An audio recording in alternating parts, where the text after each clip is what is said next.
Dasar kamu anak dajal, otakmu dipakai atau enggak? Kupingmu kamu buang kemana? Jangan panggil aku mama kamu.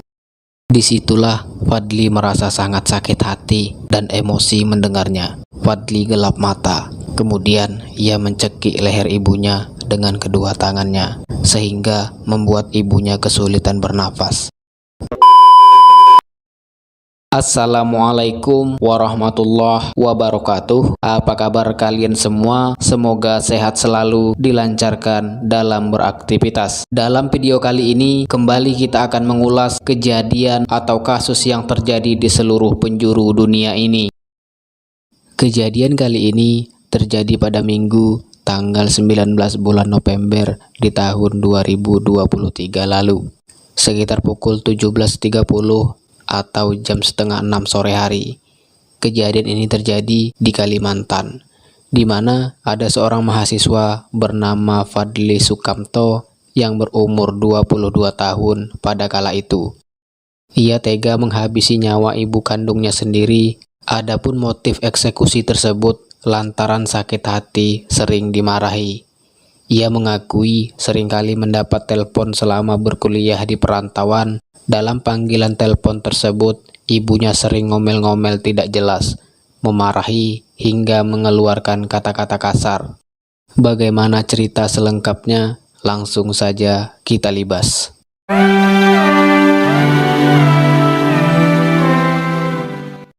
Di sebuah daerah di Kota Waringin Barat, Kalimantan Tengah, tepatnya di Desa Pandu Sanjaya, Kecamatan Pangkalan Lada, ada sebuah keluarga kecil, yakni seorang wanita bernama Wati yang berumur 47 tahun dan seorang laki-laki bernama Fadli Sukamto yang merupakan anak kandungnya.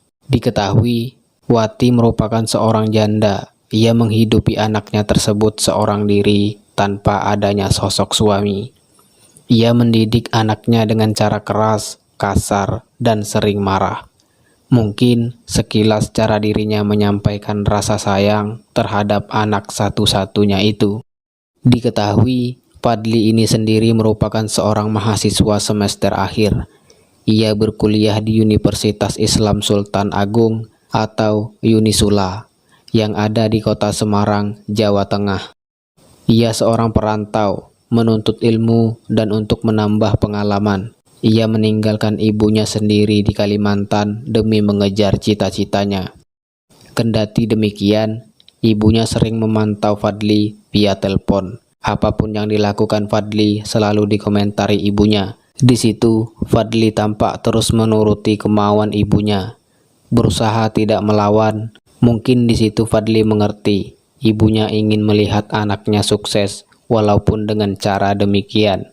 Ia juga mengerti begitulah karakter seorang ibunya tersebut. Di sisi lain, mungkin Fadli juga merasa tertekan menghadapi sifat ibunya itu. Selama bertahun-tahun, Fadli mendapatkan perlakuan yang tidak mengenakkan hatinya.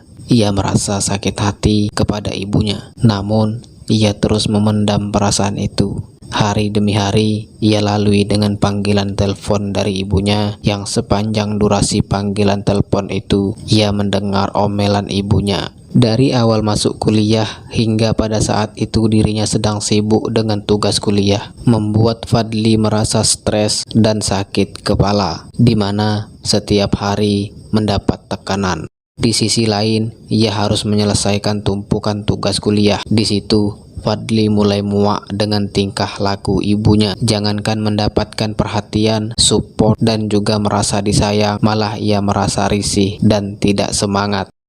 Sebenarnya, bisa saja Fadli tidak mengangkat telepon dari ibunya. Namun, hal itu bisa saja membuat Fadli akan mendapat serangan fatal. Belum lagi, ia akan dapat caci maki, anak yang tidak tahu diuntung, anak yang tidak tahu terima kasih, dasar anak durhaka, dan kata-kata lainnya. Di sela-sela semester akhir pada kala itu, sebenarnya Fadli bisa saja pulang kampung karena jarang melakukan kegiatan di kampusnya. Namun, ia enggan untuk pulang. Ia berpikir sangat takut kepada ibunya, sedangkan hanya dari panggilan telepon saja sudah sering mendapat perlakuan yang tidak menyenangkan, apalagi sudah bertemu langsung. Fadli di situ bimbang antara ingin pulang, rindu kampung halaman, juga dihantui rasa takut akan ibunya sendiri. Bayangkan saja, begitu menyeramkan sosok ibu dari Fadli ini.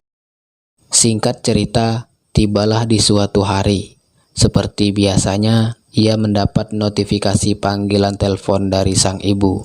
Kemudian, ia bergegas untuk mengangkatnya. Langsung pada saat itu, ia kembali mempersiapkan kuping untuk mendengarkan omelan-omelan ibunya. Pada suatu momen, di sela percakapan ibunya, ia sedikit menyelipkan sedikit omongan. Ia merasa sudah puas selama ini dengan sifat ibunya. Ia mengeluarkan juga mencurahkan isi hatinya kalau dirinya sudah tidak sanggup dengan perlakuan ibunya terhadap dirinya. Bukannya mereda, ibunya lalu berkata kasar yang kembali membuat hatinya sakit. Kali ini Fadli sudah sangat emosi. Ia tidak bisa memendam lagi. Obrolan keduanya memuncak. Keduanya cekcok di dalam panggilan telepon itu. Timbullah rasa dendam dalam diri Fadli. Ia ingin meluapkan kemarahannya. Ia berpikir sudah cukup selama ini sabar. Namun di kala itu, kesabaran Fadli sudah hilang ditelan waktu. Di saat itu, ia lalu memutuskan panggilan telepon dengan ibunya tersebut. Setelah kejadian itu, beberapa hari kemudian, ia lalu memutuskan untuk pulang dengan berbekal emosi secukupnya. Ia ingin menyelesaikan permasalahan dengan ibunya tersebut. Tibalah di hari itu, di mana ia akan pulang kampung. Fadli sudah siap packing. Kemudian, ia berangkat dari Semarang menuju Surabaya menggunakan kereta api. Setelah sampai di Surabaya, kemudian ia langsung menuju bandara, lalu pulang ke Kalimantan. Setelah sampai di Kalimantan, ia kemudian memutuskan beristirahat dan bermalam di sebuah masjid. Sehari berselang, setelah melepas lelah, kemudian ia menuju rumahnya dengan menggunakan ojek. Setibanya di rumah, Fadli tidak langsung masuk ke dalam rumah, melainkan tidur di gazebo yang ada di belakang rumahnya. Ia kemudian bermalam di gazebo tersebut karena Fadli tidak ingin mengganggu ibunya. Secara, ia tiba di rumah pada malam hari waktu itu. Sebelumnya, Fadli memang tidak memberitahu ibunya kalau ia pulang kampung. Singkat cerita, kemudian Fadli terbangun dari tidurnya di hari itu. Lalu, kemudian ia masuk ke dalam rumah melalui pintu depan dan langsung menuju kamar ibunya. Pada saat itu, ibunya sedang memainkan HP sambil duduk di pojokan kasur. Diketahui ibunya selesai melaksanakan sholat. Kemudian, Fadli duduk di sisi ibunya. Lalu, keduanya terlibat cekcok, saling adu mulut. Keluarlah kata-kata kurang lebih seperti ini. Dasar kamu anak dajal, otakmu dipakai atau enggak? Kupingmu kamu buang kemana? Jangan panggil aku mama kamu. Disitulah Fadli merasa sangat sakit hati dan emosi mendengarnya. Pada saat itu, Fadli gelap mata. Kemudian ia mencekik leher ibunya dengan kedua tangannya, sehingga membuat ibunya kesulitan bernafas. Kemudian Fadli memukul wajah ibunya, membanting tubuh ibunya di lantai kamar dengan cara ditarik yang membuat ibunya tertelungkup.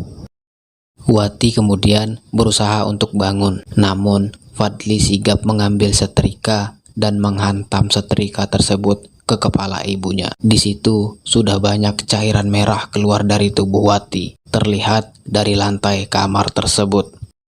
Tak sampai di situ, tidak merasa puas, kemudian Fadli mengambil pisau ke dapur, lalu menggunakan pisau tersebut untuk menggorok leher ibunya.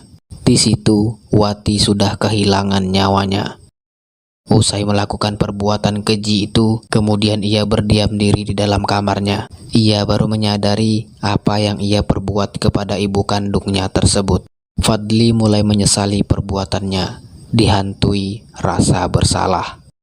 Singkat cerita, Fadli kemudian menyerahkan diri ke kepolisian. Ia lalu diamankan bersama barang bukti berupa satu buah pisau dapur, satu buah setrika, baju yang dikenakan Wati pada saat kejadian.